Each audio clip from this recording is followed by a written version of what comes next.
Joy to the world, the Lord has come and I am done.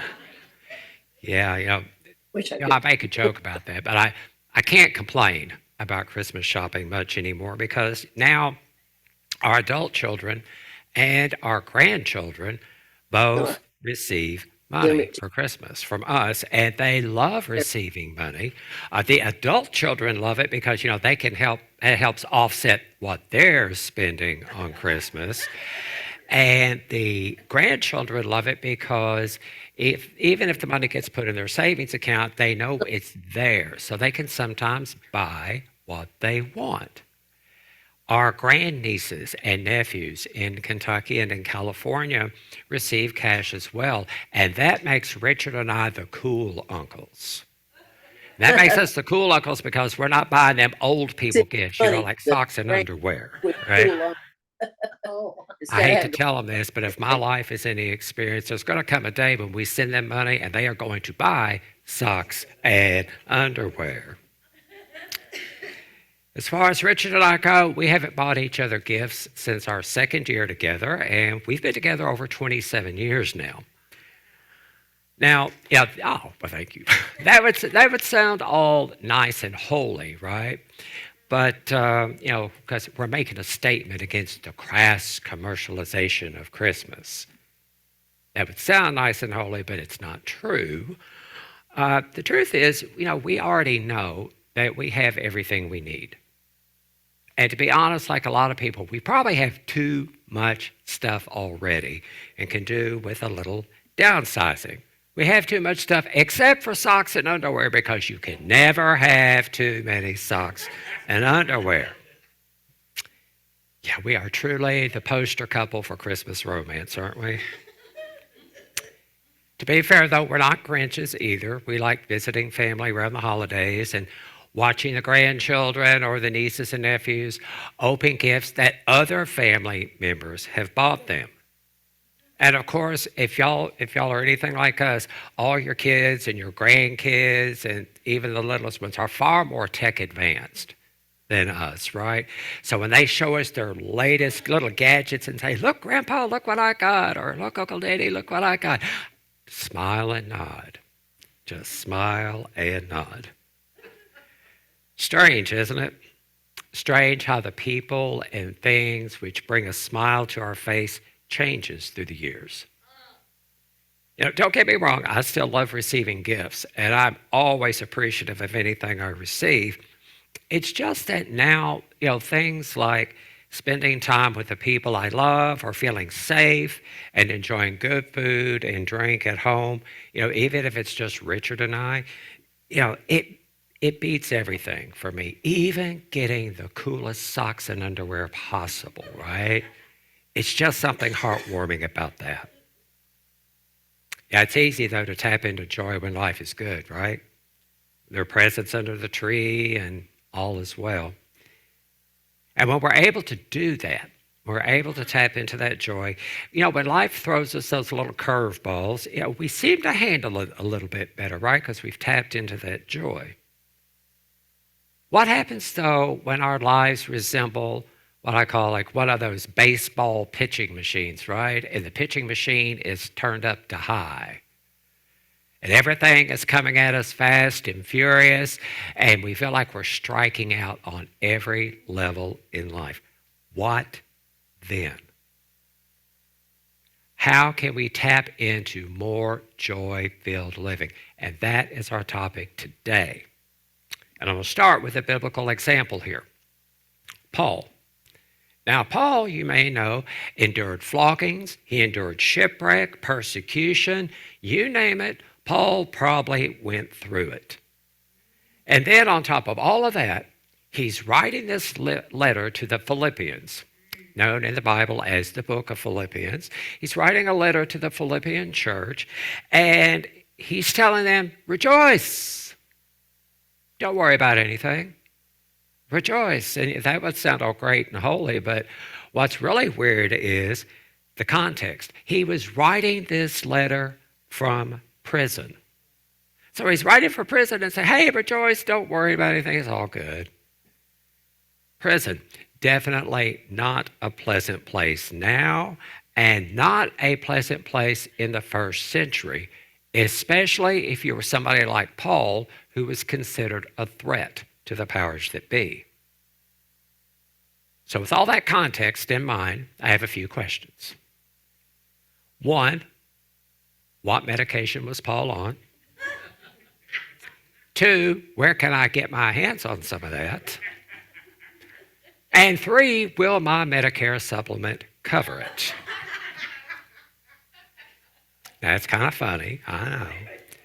But to be a bit more serious here, chances are Paul wasn't on any mood-altering medications.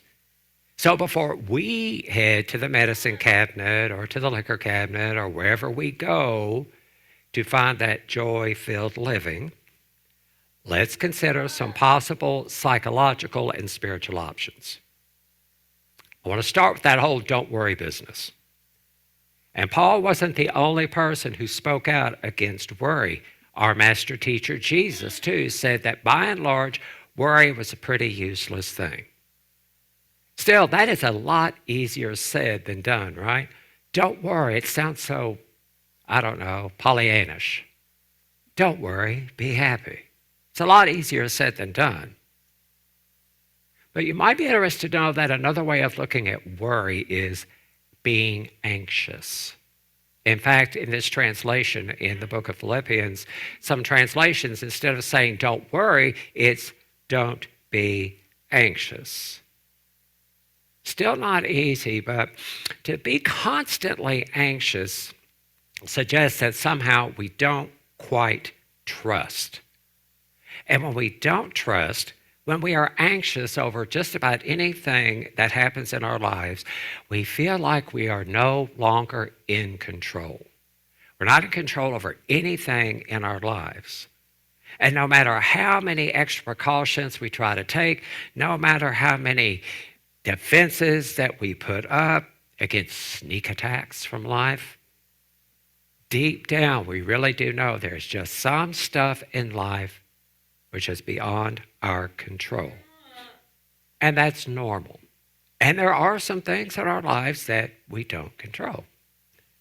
At the same time, if we let our anxieties over the uncontrollable factors in our lives rule us, in other words, instead of just acknowledging, hey, there's just some stuff that happens that we can't change or we can do nothing about, if we just let that stress us out all the time, we become incapable of being agents of hope, peace, love, and joy in our world.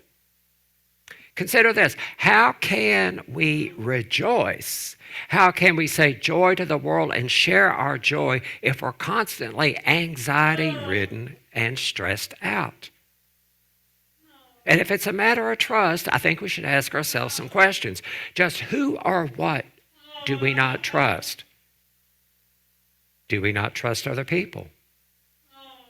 Do we not trust the government? Do we not trust God? Here's one. Do we not trust ourselves? On the other hand, according to Dr. J. Pope, non-anxious people tend to be self-aware, secure, centered. They tend to be excellent listeners, deeply committed to listening to others. Non-anxious people are grace-giving. They tend to suspend judgment, and they are forgiving. As Paul might say, non-anxious people allow their gentleness to be shown to others. And when we're able to develop that non-anxious presence, even occasionally when we can do that, we are also cultivating the possibility of creating deep, abiding relationships built on trust. Okay, none of us are going to be perfect at this, right? I'm not saying that, but whenever we can manage to do that, we're cultivating relationships built on trust. And those types of relationships tend to be part of a healthy, joy-filled life. So if we want to move toward joy-filled living, we look at developing a more non-anxious presence. Paul goes further in his letter to Philippians, and he encourages prayer. He says, don't worry about anything. Pray about everything. Okay, I can get behind that. That's good advice. Prayer is important in unity. Our prayer chaplains remind us every week. We even state in our who we are that the unity movement is founded on the teachings of Jesus and the power of prayer. Our fourth unity principle tells us that it is through prayer and meditation that we connect with our source, with divine mind, with God. It's also important to note here, however, that we tend to look at prayer just a little bit differently in unity than in other spiritual traditions, which I know is shocking to everyone here, that unity would do something different, spiritually speaking. And of course, just because we do prayer differently doesn't mean that we have a corner on the prayer market in unity and everybody else is wrong. No. However you pray, assuming you all pray, because I know you do, however you pray, however you meditate, whatever works for you that connects you with the God of your understanding, by all means, do it. So how do we look at prayer in unity? In unity, we approach prayer primarily as an inside job. In Matthew chapter 6, Jesus teaches that when we pray, we are to go into our closet and close the door. Metaphysically, this means that we go within. So while public prayer is fine and it definitely has its place, in unity, our focus is going within. And why is that? Because when we are able to go within, we can more closely align with Spirit. Again, unity, fourth principle. When we go within and we quiet the chatter of our minds as best as we can, we discover, or perhaps we rediscover, that regardless of our outer circumstances, no matter what else is going on out here, nothing outside of ourselves is our ultimate source of hope, peace, love, and yes, joy. Yes, now it is true that people and material things and money and some outer things can be a channel of joy. That is true. But it's never our ultimate source. We can't depend on all the outer source for our joy. It's all inner. Or as author Derek Riedel reminds us, everyone and everything is your channel. Nobody and no thing is your source. Now, I've shared a lot here about psychological and inner spiritual work for cultivating joy-filled living. So some of you might be thinking, yeah, we've heard this, and it's all good, and we like the spiritual stuff, but unity is also supposed to be a little bit practical. So how about some practical stuff, Danny? Okay, fair enough. But I'm going to go back to the inside for a moment, because there's a reason. Life is lived from inside out. So all this inner work I'm talking about is necessary because it is the foundation for what we express. Thoughts held in mind produce after their kind. Whatever comes in is going to find its way out. So we're going to express whatever is inside eventually. How does that relate to joy-filled living? As we connect with Spirit through prayer and meditation, we find reasons for gratitude. And there is always something for which to be grateful. That cultivates joy. For example, recognizing our oneness with God can impact the way we relate to those around us. So giving thanks for our blessings not only cultivates joy in our lives, it encourages us to go out and share the joy with other people, giving of ourselves and of our resources, acknowledging people on the street you don't even know. Spread the joy, pay it forward. Unity author Thomas Hopper sees joy as a spiritual principle that we can lay hold of and use. And this is important because so often we look at joy as, just feeling great and yay and happy all the time and all that. Joy is inside. It is a spiritual principle. It is one of our spiritual powers that we can lay hold of at any time, regardless of what's happening. He says that joy is a good influence in any situation, and there are all kinds of ways to express our joy. Positive thoughts, pleasant words, a smile, even using our sense of humor. And yes, we all have them. He goes on to say, use is the law of increase. I'm going to repeat that. Use is the law of increase. So what that means is joy, like anything else, if you want more of it, you use it.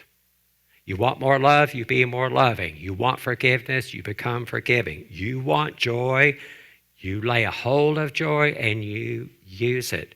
Let it well up within yourselves through thought, word, and action. Unity's fifth principle. It's not enough to know this stuff. We got to do this stuff. It is a practice. And it is through this practice we realize that God, however you experience God, is our only ultimate source. Again, people and material things, not a thing wrong with it. Christmas is fabulous and Christmas presents. I am not a Grinch. I think it's all wonderful. Brings us happiness, brings up joy. That's not our source. None of that is our source. God is our ultimate source. And where is this God? What do we teach? In here. Expressing in us, through us, and as us. And while we're sharing this joy, because I'm saying go out and share the joy and pay it forward and all that, don't forget to show some joy to yourself. That's very important. Buy yourself a present. You don't have to wait until Christmas. Take yourself out to dinner.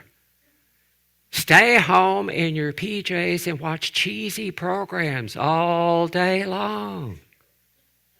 And for goodness sake, buy yourself the good socks and underwear. So how can we live a joy-filled life? Let's review. Non-anxious present. Non-anxious presence. And we remember that joy is a spiritual principle within us. We don't rely on anything outside of us to be our ultimate source. We don't rely on outer things to experience joy. We remember that the more joy we use, the more joy we have. And finally, we can always cultivate more joy through expressing gratitude and performing acts of service for others and, yes, for ourselves.